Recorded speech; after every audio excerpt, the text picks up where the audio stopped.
Coming up on Mountain News this morning, officials are investigating a drive-by shooting that left one person injured. And lawmakers continue to work on finding a solution for affordable housing in the Commonwealth. Dedicated to Eastern and Southern Kentucky, this is WYMT Mountain News this morning. Good morning, I'm Olivia Calfee. The time is 5:30 on Tuesday, June 25th. Now let's go on ahead and send it over to meteorologist Tim Drawbridge for a look at your forecast this morning. I just have one question for you, Olivia. Did you get any sleep last night with the Vols winning? All right, let's check it out. Little haze, little fog off in the distance. Otherwise, it's a mostly clear sky outside our studio this morning. And visibilities from the reporting stations, not bad, especially when you look back at yesterday. Back into the Cumberland Valley, 5, 6, 7 miles. But again, could be a few fog banks you run into this morning. So a little extra time outside the door as you grab your coffee and your water and your OJ. Whatever your beverage of choice is. Upper 50s, lower 60s for a lot of us right now. The warm spot is Jackson, checking in at 66. Satellite radar composite, not much really going on locally. We are tracking a complex of thunderstorm activity way up in Michigan, and it's going to be hauling down this way as we head through the day. And as you can see, the day's going to be gorgeous in terms of a lot of sunshine. We're back to the heat. Back close to 90 as we increase the humidity.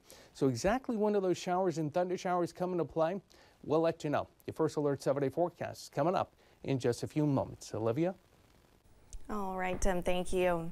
Johnson County officials are investigating a drive-by shooting that left one person injured and placed several people in danger. WYMT's Buddy Forbes has more about the Sunday night incident.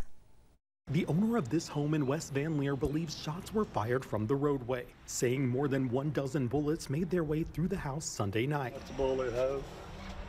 Bullet hole. This is a serious incident. It goes all the way through the house that way. You know, a lot of people could have tragically been killed as a result of this action by this individual. A drive-by shooting which family members say barely missed the elderly stroke survivor with dementia sleeping in her hospital bed inches from the window. They established that a blue vehicle had driven through this little subdivision and opened fire on a residence and with a rifle. The Johnson County Sheriff's Office found casings they believe were fired from an AK-47 or SKS rifle, saying one person was injured by the shots and later flown to an area hospital with a possibly amputated finger. Circumstances could have been far worse than what they were, you know, and luckily no one else suffered any injuries, and the injury suffered by the victim is not a life-threatening injury. The homeowner says the shots also hit televisions, paint cans, windows, and more. And the description of a blue four-door car they believe to be involved is the only lead the sheriff's office has to work with. You all wonder why that someone would drive by and shoot into a residence, you know, so the case is still under investigation at this time to try to establish a cause behind this. Asking the community to come together to help them find the shooter. In Johnson County, Buddy Forbes, WYMT Mountain News. If you have any information about the shooting, you are asked to contact the Sheriff's Office at 606-789-3411 or the Dispatch Center at 606-789-4221. One man is dead after what deputies call a domestic dispute in Laurel County. 37-year-old Caney Hiram Hoskins was found dead with a single stab wound to the chest. The incident occurred last Friday at a house on Gell Avenue about a mile and a half west of London. Detectives reported the incident started after Hoskins reportedly assaulted his stepson's mother, which led to a physical altercation between Hoskins and the stepson. Well, we'll have to wait till all of our evidence comes back in from the crime lab until the case is actually completed. And once that completion takes place, then we'll make a presentation. Generally, the grand jury meets once a month in Laurel County, and I doubt if it'll be the next term of the grand jury, but it will be in the foreseeable future. No charges have been filed. The Laurel County Sheriff's Office will present the case to the Laurel County grand jury. An Ohio man is dead after a suspected drowning in Lake Cumberland.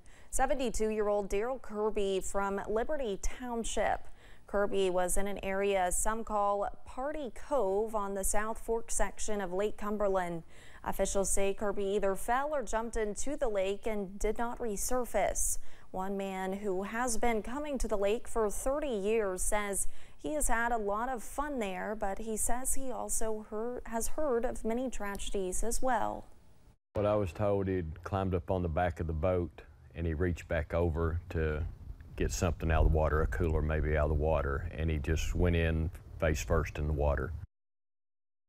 Officials say in almost every drowning or suspected drowning they work, the victims were not wearing life jackets.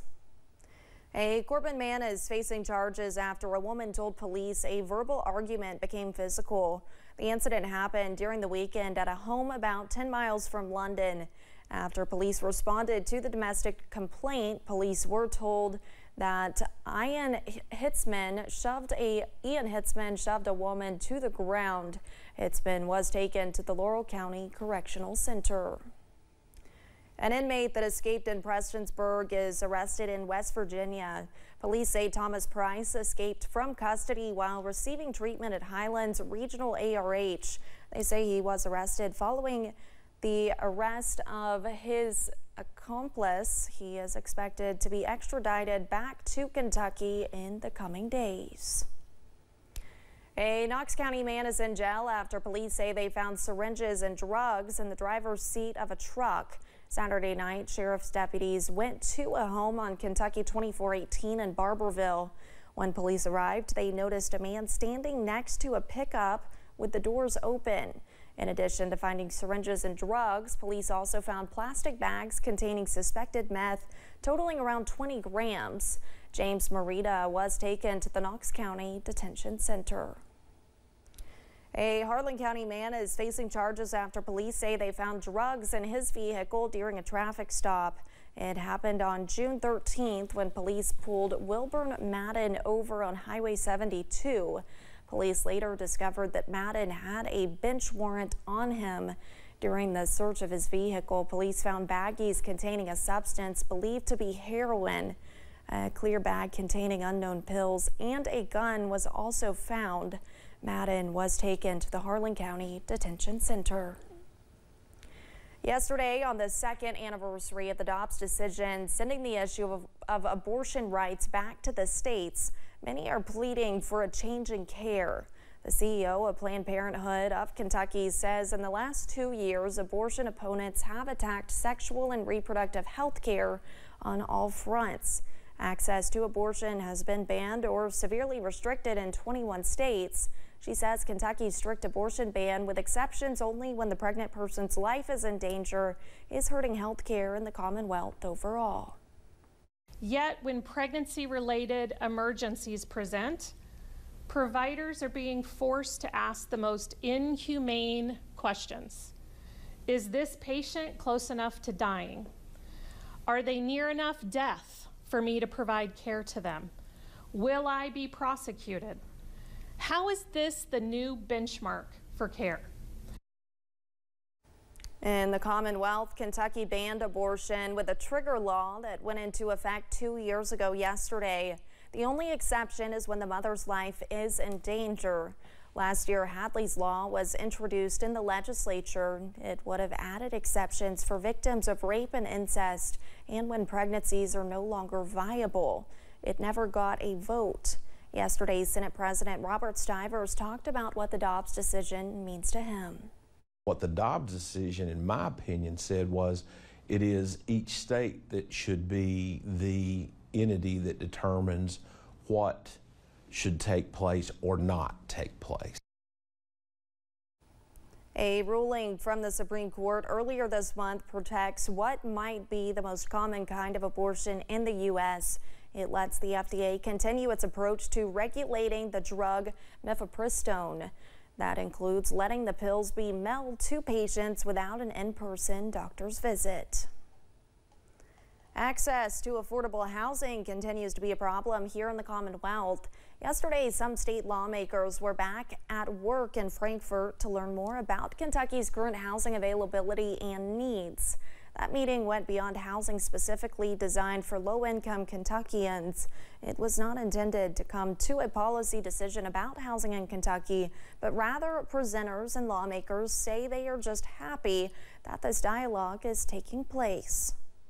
I really appreciate some of the terminology and some of the thoughts that you have given us to consider as we go through this. No one thing can solve this problem. It's going to take a lot of different folks, like I said, a lot of partnerships, and the private sector really has to step up and start working on this. A key point of the meeting was a lack of housing for all income levels, causing a cascade effect for what housing is left for those struggling to make ends meet. Still to come, a state down south is trying to bid for one of the world's most popular film festivals. And a comfortable feel to the air settled across the region last night, and that's why we start out this Tuesday morning. Do we finish the same? We'll let you know. Your First Alert 7-day forecast is coming up right after this.